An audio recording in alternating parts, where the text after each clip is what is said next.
Hey everybody, it's Sam with Pro Wrestling Overtime. I keep saying, I need to do a podcast on that. Oh, I need to do a podcast on that. And right now I have, I don't know, four probably podcast episode that I need to get around to actually doing, plus the New Japan G1 Climax 32 tournament. I am watching it. I just haven't had the time to actually sit down, do the podcast correctly to get it out to you.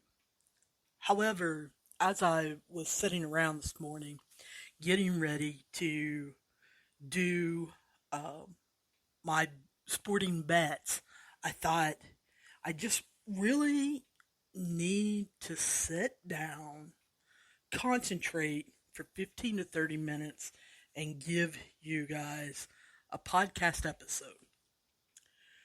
So many of you say, why do you not tell us about AEW as much as you do WWE? Number one, I'll just be flat out honest with you. I don't have as many sources. And so when you don't have as many sources, you cannot wear them out. I can't go to them every single week and say, what do you know? What has changed? What are you hearing? Because eventually people will find out who those sources are. Plus, guys, you don't want to seem like the only reason why you're talking to them is because you're getting information from them. That just kind of sucks. Even though it's their job in the wrestling business to drum up publicity, to drum up fan support, to do things like that, and it's one of my jobs to talk and tell you. You still people don't like feeling that way, even when it's their job. So that is one reason. Two is I have friends over at AEW, and I refuse to really use them as a source unless they agree to it, or I'm upfront about it. I don't want to use my friends, so that becomes also a reason. And the third reason should be very obvious to anybody that is watching AEW. Tony Khan sometimes flies by the seat of his pants. Now, they have long-term storytelling, and they do have storytelling. However, week to week, not always there. Now, what do I mean by that? Well, the Adam Page Kenny Omega saga when AEW started, Tony Khan knew they were staying together, knew they were going to get the tag teams, knew, Omega was going to turn on him, knew Omega was going to win the championship, knew Hangman was eventually going to get his redemption. Did he know that that was going to take 2.5 years? No. No one did. They knew that storyline. How quickly it was going to be put together, no one knew. So there are long-term storytelling that I may know, such as MJF coming back. When is that going to happen? I can't tell you. I don't know. I am hearing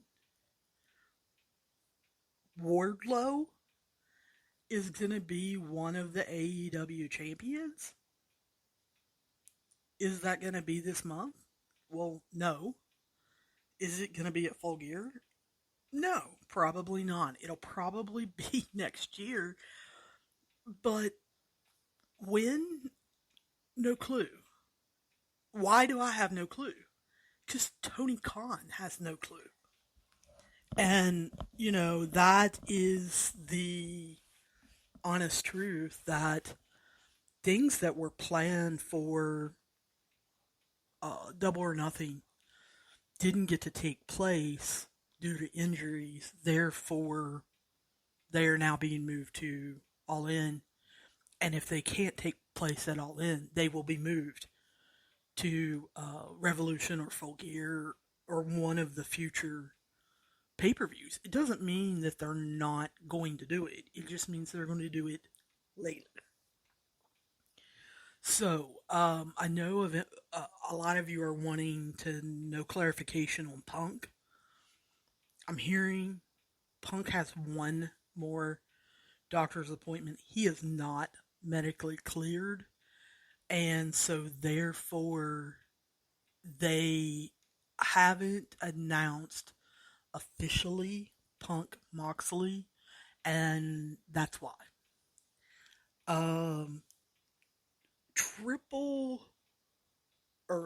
Trios titles. Who is the Young Bucks person? As far as I know, it is Kenny Omega. But again, not 100% cleared yet. Has one more doctor's appointment. I believe it is actually tomorrow, as in Monday. So, that may or may not change. If I hear it is changed, obviously before Wednesday, then I will let you know. So, mostly this episode is going to be about WWE.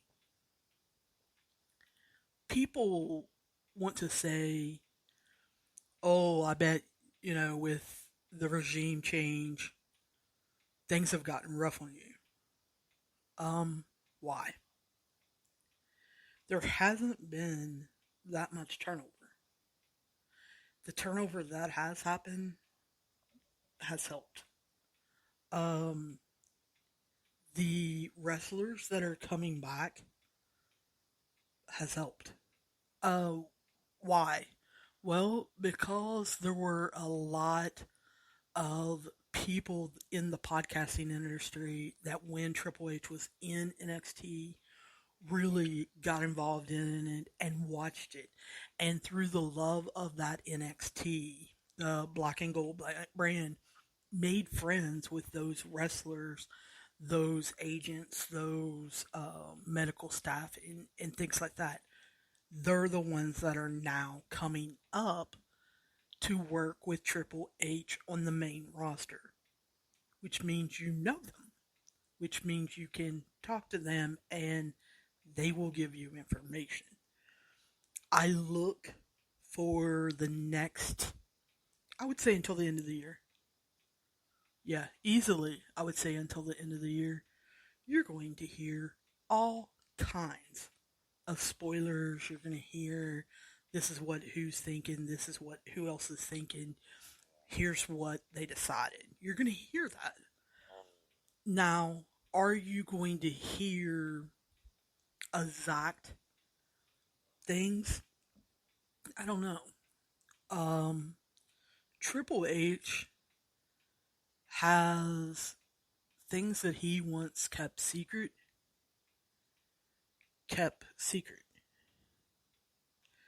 Now, what do I mean by that? Well, Dexter Lumis coming back, people knew about. Knew that he had been signed. Where was he going to go? When was he going to come? Now that I did not know, and I don't know that anybody really knew. Johnny Gargano coming back has not been a secret. It's widely known that he has signed. It is also widely known that he had some previous engagements that he had to take care of. So when is he coming? I can't tell you that. But I do have some news later on in this episode concerning him. So let's just kind of start off. There have been talks. It is not written in stone, and I want to stress that it is not written in stone.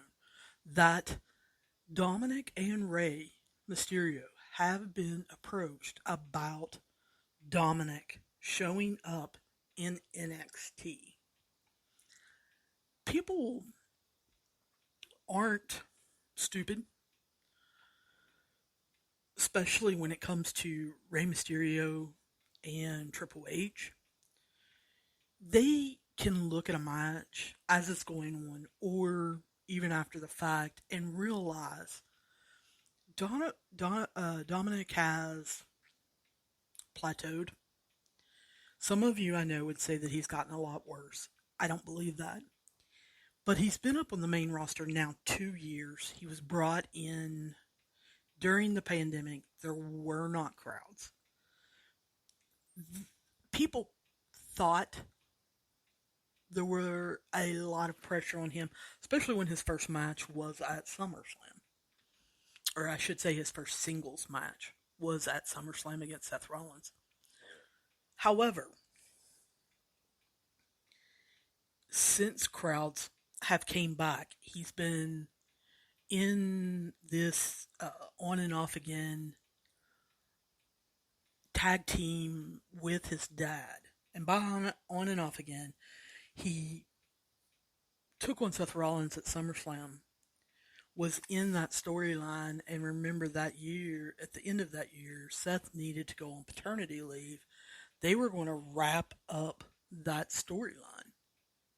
Dominik and Rey both got COVID, had to stay, and then Seth went on paternity leave, and it just kind of kept it hanging. If you remember, Buddy Murphy, who, is now Buddy Matthews, he just kind of was left lingering. The Mysterios won the championships and didn't have all that memorable of a run. And that's when people towards the end of that started comparing Dominik to Austin Theory. And depending on who you liked, I guess, what style of personality is who I think fans were choosing. Now, with Vince McMahon having pushed Austin Theory, him having won the belt, him having the Money in the Bank briefcase, I think a lot of people automatically think Austin Theory is ahead of Dominik Mysterio. I don't know that that's necessarily true. However, there are two kind of schools of thought. One is so many people, with this being Rey's 20th year anniversary, him being on the cover of 22K, him being kind of just an all-around hero and being celebrated. I think this is the correct time for Dominik Mysterio to turn on his dad to retire, and Dominik start donning the mask. I can tell you, Rey is not a big fan of that. I don't think Rey wants to retire at this time. I don't think that they have another Latino male star ready to step up.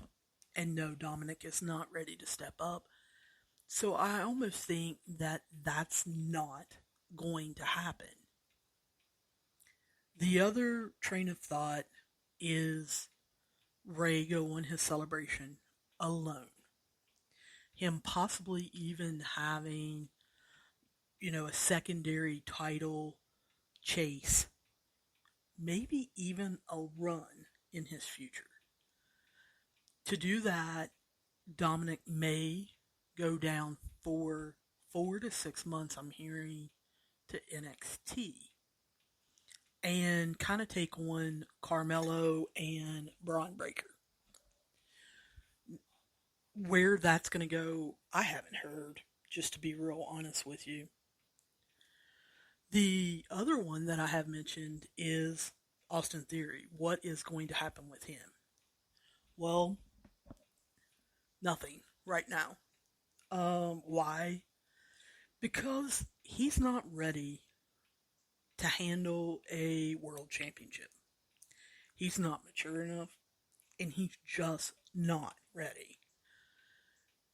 The thoughts are they need to see some things from him, but the possibility is there. Therefore, he's keeping the Money in the Bank briefcase. It's my understanding he is going to tease some cash-ins in the future. However, they're not going to happen. Austin Theory is going to get downplayed, almost semi-forgotten until he does a tease. And then he's going to get brought back into the picture, our thoughts, and kind of let go. Is there going to be a cash-in? Yes. Is it going to be a success? I think they want that fallback plan. I really do. No one expected Drew McIntyre to have, a back injury right now and be having to be pulled off the events this weekend and probably this week. Although Drew is wanting on this coming Friday night to show everyone how great he is and still get after it. So, since we're talking about Drew McIntyre, let's talk about Clash at the Castle. Clash at the Castle is the Cardiff in Wales pay-per-view, 1 o'clock Eastern Time, 10 a.m. on the West Coast. Looks like the card is somewhat shaping up. We're looking at Sheamus is going to take on Guther. Edge is going to take on Fiend. This gets in the 4 people involved in those. 3 out of the 4 are obviously from Europe, expected to have large fan groups of all 3 performers there and really supposed to kind of spotlight them. So all of those matches look to be bangers. It is on my list to do a Finn Balor Judgment Day, Edge Judgment Day episode. Why? This was originally the Judgment Day faction. Started off being Aleister Black's faction from when he was with the company. That storyline Edge helped with, and so we probably need to go into that a little deeper and a little further, and I'm not going to do it right now. And that has to do with who's going to win this match. So I'll try to do that probably the first part of this week. It is still my understanding that we're going to see Seth Rollins versus Matt Riddle. Riddle should be coming back this week. Obviously, we're getting Liv versus Shayna. Ronda is coming to the pay-per-view. However, is not going to be in the match officially, just at the match. Since Rhonda and Shayna tag teamed last night in Salisbury, Maryland. I think she will probably be in Shayna's corner, and who knows what she'll be doing there. Um, of course, we're getting Alexa, Bianca, Asuka versus Bailey and her crew. Again, I know so many of you are calling it Control. That's not official. It's just Bailey and her crew. When you see it on the run sheet, it is Bailey slash Dakota slash EO is how it's wrote. So Control, as far as I know, it's not their official name. Um, Not supposed to have anything to do with the tag team tournament. The tag team tournament, if you guys have really been paying attention to it, no dates have been announced. The finals haven't. I was hearing it was going to be September 2nd, which is actually going to be the taped um, episode of SmackDown.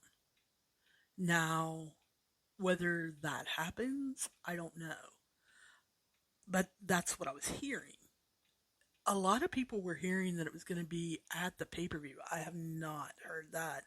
I have heard that there is a possibility it will be the show after. We're going to talk about that in a minute also. And then, obviously, the main event is going to be a triple threat.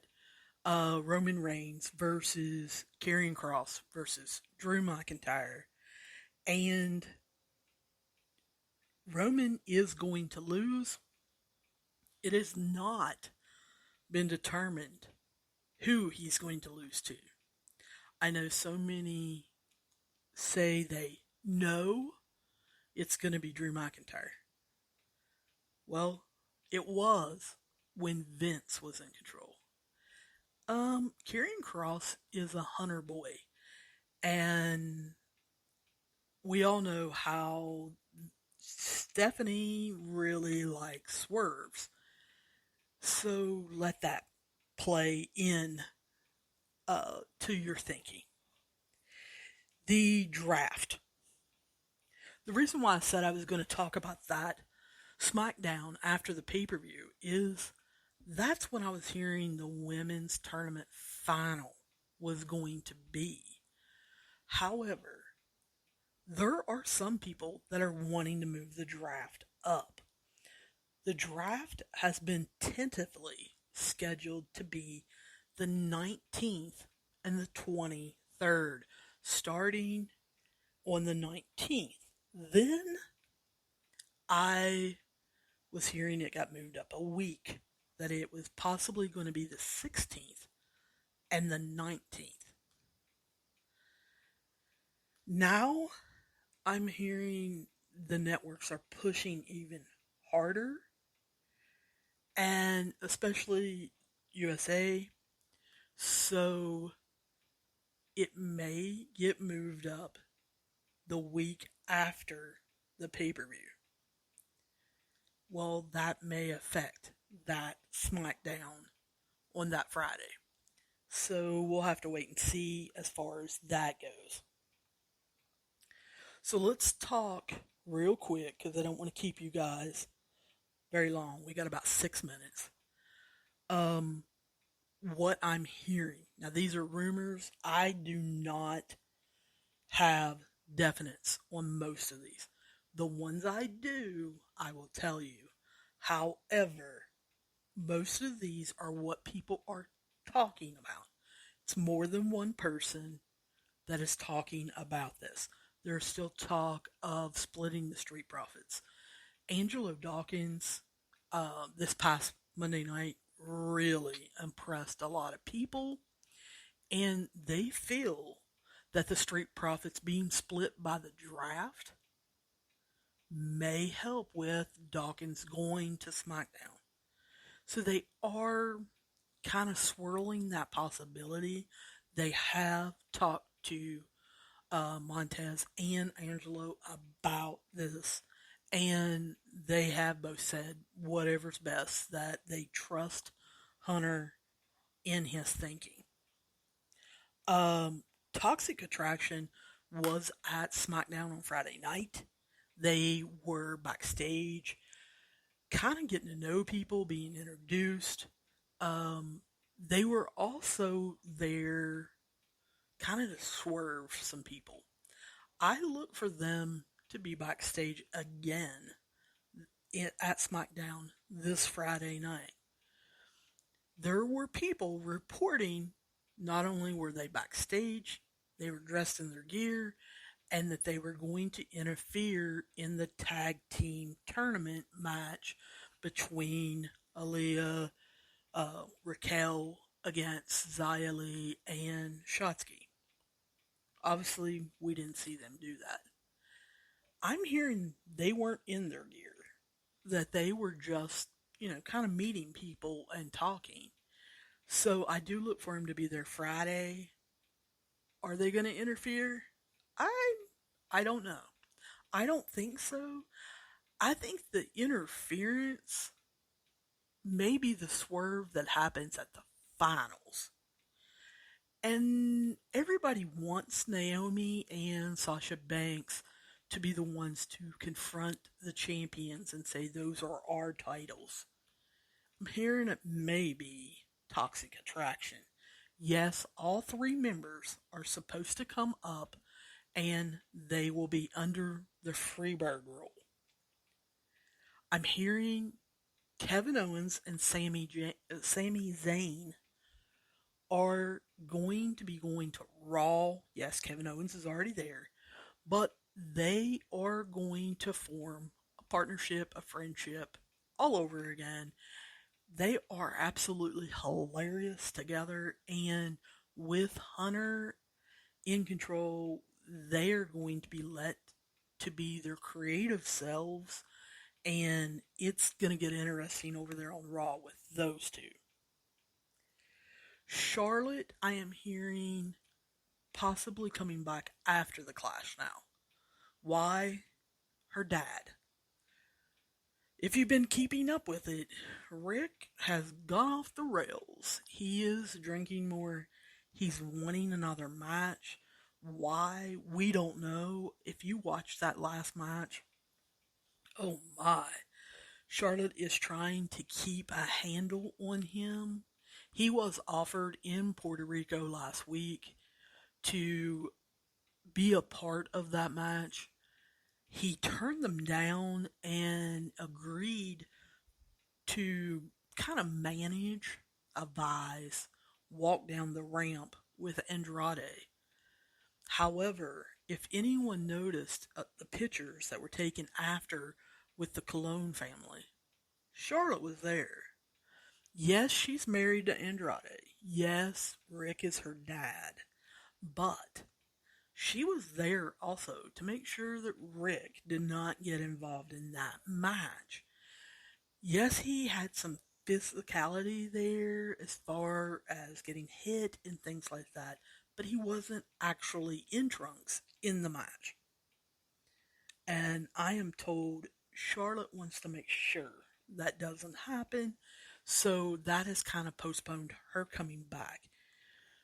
People are saying now she has really been communicating with Stephanie, and that there is a good possibility Charlotte will not be coming back until after the Clash at the Castle. She will be getting drafted to Raw.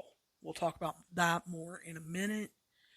Other people going to Raw is going to be Johnny Gargano, Candice LeRae, Indy Hartwell, and then of course Dexter Lumis. Um, Dexter and Indy are going to still be married, obviously, going to be a couple, but not going to have anything to do with The Way, Johnny Gargano and Candice LeRae. I am hearing there's a possibility Candice and Indy may be a tag team, but Johnny Gargano and Dexter Lumis will not have anything to do with each other, and it's unknown. I'm hearing two different things, two conflicting things, I should say, about Johnny Gargano's where he's going to be in the storyline he's going to be involved with on Raw. And yes, it does include Tommaso Ciampa. Um, People that Drew and Karrion Kross will also be coming to Raw. Becky Lynch and Seth Rollins, as I've been telling you now for, I don't know, 3 to 6 months, will be going to SmackDown. Bayley and her crew will stay on Raw, is what I'm hearing. And the Fiend, Bray Wyatt, when he returns, will also be on Raw.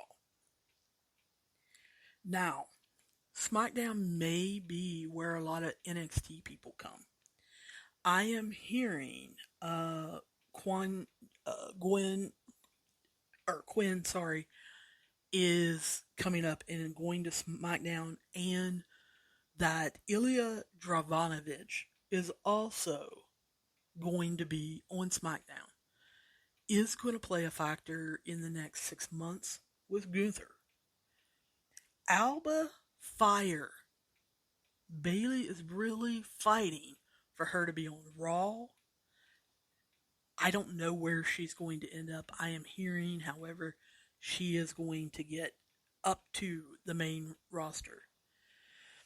These final three, not sure where they're going or when they're coming, but they are coming. Legado del Fantasma, all three, will be coming. Cameron Grimes and Grayson Waller.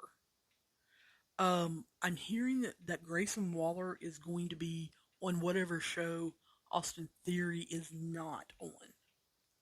However, there is one person pushing for Waller to be on the same show as Austin Theory and kind of be his nemesis, always kind of poking at him.